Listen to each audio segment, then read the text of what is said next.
तो चलिए शुरू करते हैं। राम राम डायराने આજના વિડીયોમાં તમારું સ્વાગત છે। આજે આપણે જવાનું છે પહાડોમાં બેઠેલા ગુપ્તેશ્વર મહાદેવને મળવા, એટલે જોડે થોડુંક કટક બટક હોય તો મજા આવે, એટલે હું બેસી ગયો ચપ્પુ લઈને ટામેટા મરચાં અને ડુંગળીની બાકા ઝીકી બોલાવી દીધી। ઉત્તર બુનિયાદી નિશાળમાં ભણવાનો જીવનમાં ફાયદો એ થયો કે કોઈ કામ કરવાની નથી આવતી શરમ કે નથી આવતી ક્યારે આળસ, એટલે ફટાફટ સૂજીના લોટને જોઈ નાખ્યો અને છાશ દહીં નાખીને રબડું તૈયાર કરી નાખ્યું।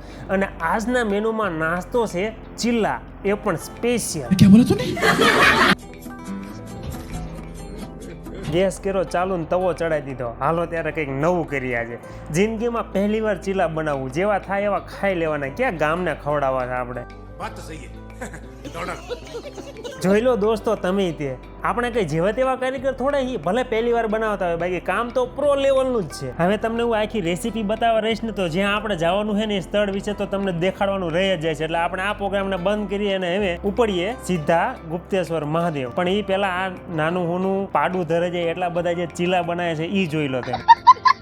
ફાઇનલી હવે આપણા મુસાફરીની શરૂઆત થઈ ગઈ છે। ચીલાને ઢૂસી લીધા છે અને જોડે જોડે લઈ પણ લીધા છે, અને હવે આપણે પહોંચીશું સીધા ગુપ્તેશ્વર મહાદેવ। પણ એ પહેલા આપણો ઘોડો થઈ ગયો છે તરસો, એટલે એને આપણે પાણી પી દેવી, અને હવે આપણે ઉપડી ગયા છીએ। તો આ તમે જે જોઈ રહ્યા છો આ છે હાલોલ શહેર, જે પાવાગઢથી બિલકુલ નજીક આવેલું છે। આપણે આ શહેરને વીંધીને પહોંચવાનું છે ગુપ્તેશ્વર મહાદેવ। આમ તો જનરલી એવું કહેવાય છે કે મંજિલ તો મળવાની જ હોય છે, પણ સાચી જે મજા છે એ સફરની હોય છે। જો તમે સફરની મજા લઈ શકો તો તમે તમારી જે મંજિલ છે એનો આનંદ ઓર વધી જાય। તો આપણે આ જે સફર છે એ સફરની મજા કરતા કરતા ત્યાં પહોંચવાનું છે, આજુબાજુના વાતાવરણને ફીલ કરવાનું છે, અને આ પ્રકૃતિને માણતા માણતા આપણે જે ગુપ્તેશ્વર મહાદેવ સુધી પહોંચીશું। તો આપણે આપણી મંજિલથી બહુ જ નજીક આવી ગયા છીએ। આ જે ગામનું બોર્ડ છે રીછિયા કરીને જે ગામ છે તેની બિલકુલ નજીક આવી ગયા છીએ, અને જેવા આ ગામને આપણે પસાર કરશું એટલે આપણે પહોંચી જઈશું ગુપ્તેશ્વર મહાદેવ। તો દોસ્તો આખરે આપણે પહોંચી ગયા છીએ મહાદેવના સાનિધ્યમાં। જેવા આપણે ગુપ્તેશ્વરના રસ્તે અહીંયા વળીએ છીએ એવો જ એક સરસ મજાનો નજારો છે। તમે આ તાળીઓના વૃક્ષો જો લાઈનમાં જે ઉગેલા છે એ એના સૌંદર્યમાં કેવો વધારો કરે છે, અને આ જે મોટા મોટા પથ્થરો છે, તો આ પથ્થરોની વચ્ચે જ ગુપ્તેશ્વર મહાદેવ બેઠેલા છે, અને આપણે એ મહાદેવના દર્શન કરવા જવાનું છે, અને હું તમને દર્શન કરાવીશ। અને આ જે જગ્યા છે એ એવી ગુપ્ત જગ્યા છે કે જ્યાં થોડું કદાચ તમારું વધારે શરીર હોય તો તમને ત્યાં દર્શન કરવા જવામાં તકલીફ પડે એવી આ જગ્યા છે। તો તમે આ વિડીયોને અંત સુધી જુઓ, અને હવે આપણે જઈએ છીએ મહાદેવના દર્શન કરવા માટે। શ્રદ્ધાનો હો વિષય તો પુરાવાની કંઈ જરૂર નથી। અહીં તમારી સામે આ જે કંઈ માટીના સાધનો જોવા મળે છે એ પણ કોઈ શ્રદ્ધાના પુરાવો છે। હવે આ કયા ધાર્મિક પ્રસંગે આ ઉજવતા છે મને ખ્યાલ નથી, જો તમે જાણતા હોય તો મને કોમેન્ટ કરીને જરૂર જણાવજો। તો દોસ્તો હવે આપણે જઈ રહ્યા છીએ ગુપ્તેશ્વર મહાદેવના દર્શન કરવા માટે। તેના માટે આપણે આ જે સીડીઓ દેખાય છે એ સીડીઓ થોડી ચડવાની છે। આજુબાજુમાં તમે નજર કરશો તો તમને મોટા મોટા પથ્થરો જોવા મળશે। હેલો દોસ્તો, તો આજે અમે પહોંચી ગયા છીએ ગુપ્તેશ્વર મહાદેવ, જે આપણે હાલોલ પાવાગઢથી અંદાજે 20 કિલોમીટરના દાયરામાં આવે છે। મોટા મોટા પથ્થરો છે, અને ત્યાં એક મહાદેવનું મંદિર છે। આપણે ત્યાં જઈશું અને મહાદેવના દર્શન કરીશું। એનો નજારો જુઓ તમે। આજે પાછળ જે મોટા મોટા પથ્થરો દેખાય, આખી ધાર જે છે અહીં આવા જ મોટા મોટા પથ્થરો છે, અને એ પથ્થરોની મધ્યે મહાદેવનું મંદિર છે। ખાસું અંદર પડે છે ગામડામાં। તમારે પોતાનું પર્સનલ વાહન લઈને અહીં આવવું પડે તો તમે અહીંયા સુધી પહોંચી શકો, બાકી તમને છૂટક વાહન અહીંયા આવવા માટે ન મળે। તો ખાસ અહીં આવવા માટે તમારે ચોમાસું પસંદ કરો તો સારું, કારણ કે ઉનાળાની અંદર થોડો તાપ પણ રહે અને જોઈએ એવી મજા ન આવે। જો તમે આ એનો નજારો, પાછળ આખી પહાડ જ છે, મોટા મોટા પથ્થરો છે, અને આજુબાજુ છે ડુંગરા।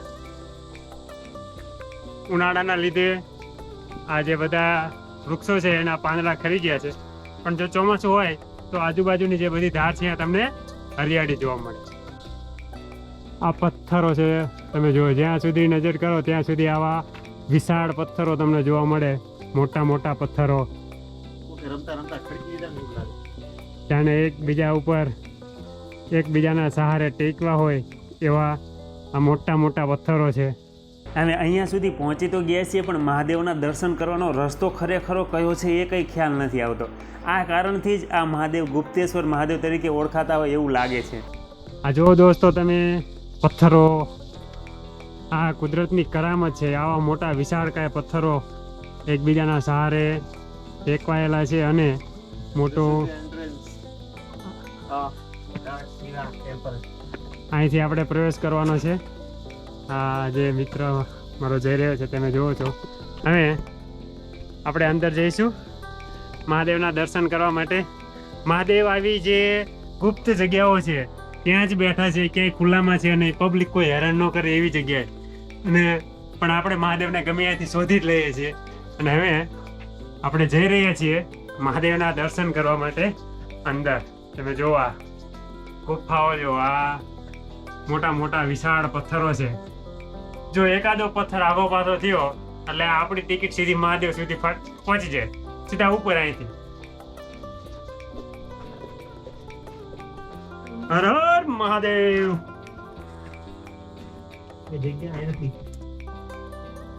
હવે આ બધું અહીંયા નથી, બધું જગ્યા થોડી ખતરનાક છે. અહીંયા કશું નથી, તમને અહીંથી જવાનું થશે. આ એન્ટ્રન્સ છે. હવે જો અહીંયા મહાદેવ ક્યાં બેઠા છે ને એ ખ્યાલ નથી આવતો. હવે તમને હું અંદરનો રસ્તો બતાડું કે કેવી જગ્યા છે અને ક્યાં અમે રખડીએ છીએ. તો આ તમે જોઈ શકો છો, આ ગુફા જો જગ્યા છે, પણ ત્યાં જવાય એવું નથી. રસ્તો નથી, આ રસ્તો છે અને આપણે જવાનું છે અહીંયા.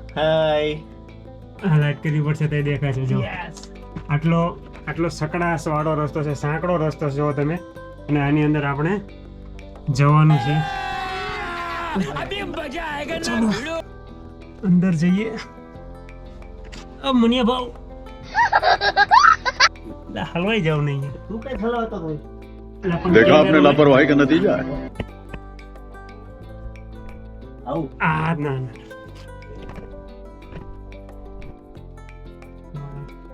અંધારું છે એટલે મહાદેવ મિત્રો તમે જગ્યા જુઓ. આપણે ક્યાંથી આવ્યા તો આ છે ઉપરવાળો રસ્તો અને હવે આ જે જગ્યા દેખાય છે ત્યાં જવાનું છે આપણે. આપણે પહોંચી ગયા છીએ મહાદેવના મંદિર સુધી.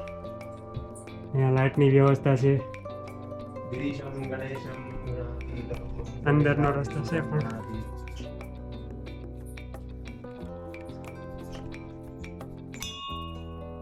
હર મહાદેવ.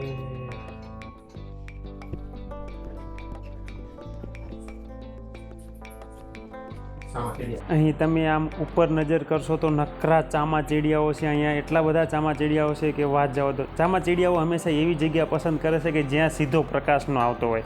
તો આ મહાદેવનું જે શિવલિંગ છે જે ગુપ્તેશ્વર મહાદેવ તરીકે ઓળખાય છે એ એવી જગ્યાએ છે જે આ તમે જોઈ રહ્યા છો, મહાદેવના દર્શન કરી રહ્યા છો. ત્યાં સૂર્યનું કિરણ પણ પહોંચતું નથી, એવા મોટા મોટા પથ્થરોની વચ્ચે આ સ્થળ આવેલું છે.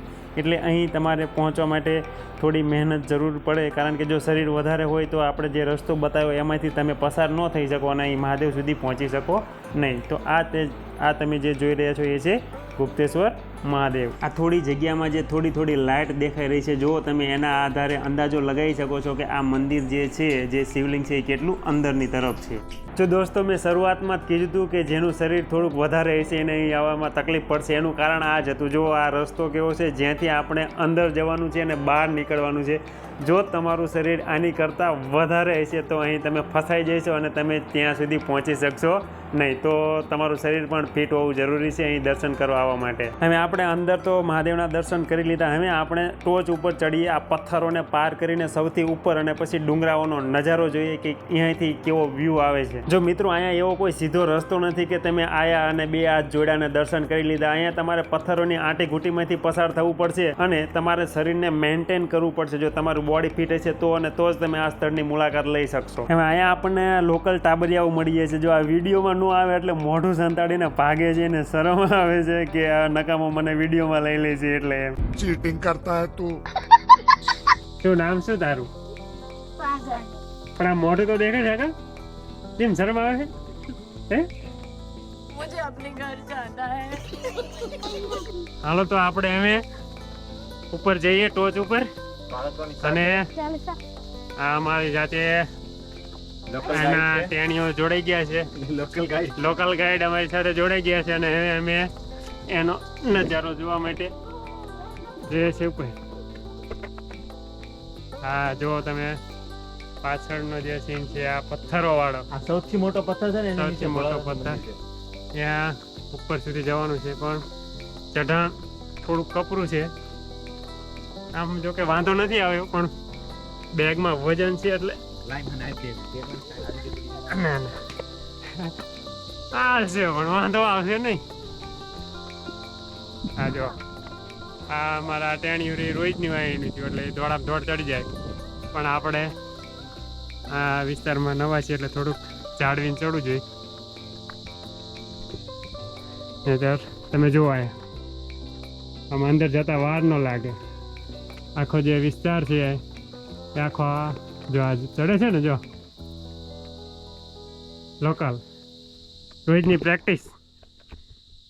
પ્રેક્ટિસથી વાંધો ન આવે. એકલું તાડ છે તો એકલું તાડ. હા નજારો જ અલગ છે એનો. તમને બતાવો આ જો આ સામે ડુંગર દેખાય છે એ છે પાવાગઢ અને આજુબાજુ આ નકરી તાડી છે. જ્યાં નજર કરો ત્યાં નકરા તાડના ઝાડ છે એટલે તાડીના શોખીન છે બધા. હાલો આપણે હવે ધીમે ધીમે આગળ વધીએ. હજુ છેક ઉપર સુધી જવાનું છે.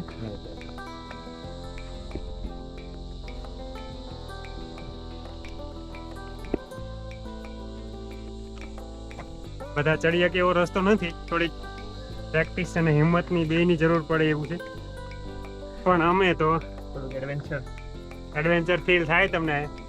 અમે રહ્યા ધૂળના માણા એટલે અમને આવું કંઈ નડે નહીં.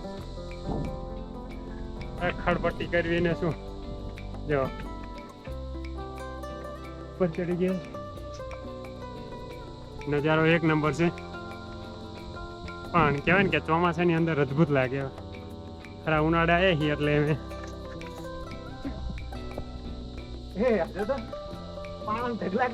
એવું લાગે બધું. હા આ છે ઉપરનો નજારો.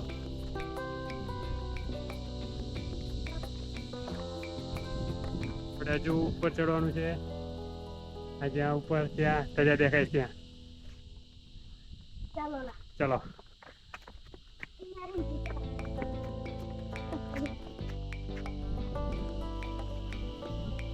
જગ્યા એવી મસ્ત છે ને જો તમે કે મજા જ આયા રાખે. એટલે તમે અહીંયા આવો અને જો તમને થોડુંક આમ કહેવાય ને કે એડવેન્ચર જેવું ફીલ કરવું હોય તો અહીં ચોક્કસ અવાય પણ ખાસ ધ્યાન રાખવું પડે. જો પગ બગ તમારો અહીંયા લપસી ગયો તો તમે સીધા અંદર જાઓ કારણ કે આ જેટલી ઊંચાઈ ઉપર છે એટલી નીચે ખીણ જેવું પણ છે એટલે નકામાં હાથ પગ ભાંગે પણ થોડીક પ્રેક્ટિસ હોય તો વાંધો ન આવે. એટલે અમાર જેવા તો જો રખડી ખાઈએ આટા માટા મારવાના મજા આવે ટૂંકમાં. તો આપણે આજે ટેણીઓ પહોંચી ગઈ છે. અહીંયા સુધી જવાનું છે અને અહીંયાથી ઉપર પહોંચ્યા પછી આપણે આખો જે વ્યૂ છે એ જોઈશું, એનો નજારો જોઈશું કે ત્યાંથી આજુબાજુનો વિસ્તાર કેવો લાગે છે. હેલો દોસ્તો, ये नज़ारा बहुत ही खतरनाक है. अगर यहाँ आपका पैर फिसल गया तो पहले आप नीचे जाएंगे, उसके बाद सीधा ऊपर. देखा आपने लापरवाही का नतीजा है.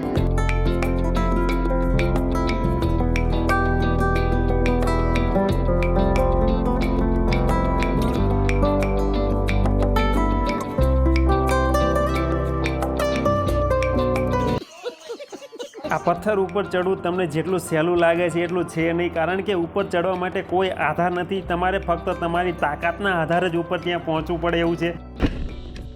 હેલો દોસ્તો, તો થોડુંક એડવેન્ચર ફીલ કરીને હું છેક ઉપરની ટોચ ઉપર પહોંચી ગયો છું અને અહીંથી નજારો જે છે એક નંબર છે.